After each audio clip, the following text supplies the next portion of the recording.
The lead story for us here today, the New Orleans Pelicans, the NBA draft. Mario, I told you yesterday this was going to be your time to shine. You're our basketball guy here on the show. Go ahead and give us how you felt about the Pelicans draft. Oh, it felt pretty well. Like I said at the beginning, man, I was a little surprised to see Portland pass up on Dyson Daniels and take Sharp, but he was on the board, and you guys texted me like right before the pick, or we were texting about what they might do, and I said if Portland does pass up on Daniels, I think the Pelicans take him, and it's a good pick. He's somebody who's kind of raw, 19 years old, not a very good three-point shooter, not a very good free throw shooter, but really long, potential to be a really good defender, and you pair that with what the Pelicans already have going on with Herb Jones and company, you can see why they made the pick. And then I was really surprised to see E.J. Liddell still on the board at 41. I thought that was a great pick. I'm really familiar with him from early line. I bet on Ohio State a lot, including in the NCAA tournament. #Fade Sister Jean.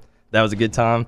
And he's a beast, man. He's going to be a really good player. I was surprised to see him still available. And then I saw that they drafted, Mega Mozart with the 52nd pick. Yep. Don't know too much about him, honestly, but love the pick of Liddell. Really like the pick of Daniels as well. I thought overall it was a great draft.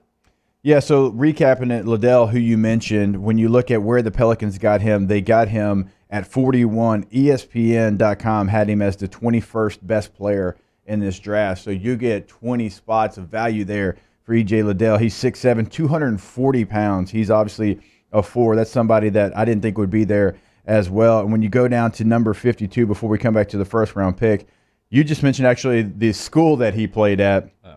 The Mega Mozart is a school, and then Carlo Matkovic is actually the pick that they got there. He was 58 overall on ESPN.com, 6'11", 222 pounds. So obviously don't know a whole lot about him, and we'll continue to kind of dive in there. But let's go back to the first-round pick. I didn't know that Daniels had this type of size, because when they show his highlights, it's like that point guard that you just assume is like 6'1", because everybody else on the court looks a little bit taller than him. But he measured at 6'6" at the NBA Combine. You mentioned he might even be closer to 6'8". Yeah, apparently he had a growth spurt. He grew a little bit recently, and like he played for. Happened? I've been done since I was 13. Only 19 years old too, so maybe he's not even done growing. But he's a very diverse player. Like he played 4 positions with the Ignite, from point guard to power forward. So I'll be interested to see how the Pelicans kind of want to use him. All right, so going back to the first round pick, going back to Dyson Daniels, I asked you this last night, but how does he fit into the rotation? Because when you look at this team, you've got a lot of guys that are going to be fighting for minutes. And you have guys that have draft lottery next to their name. I mean, I keep bringing up Kyra Lewis because he was injured, and that's someone that obviously you have plans for. Okay, well, obviously he is a guy that plays point guard. Now you have Dyson Daniels. He's someone that plays point guard.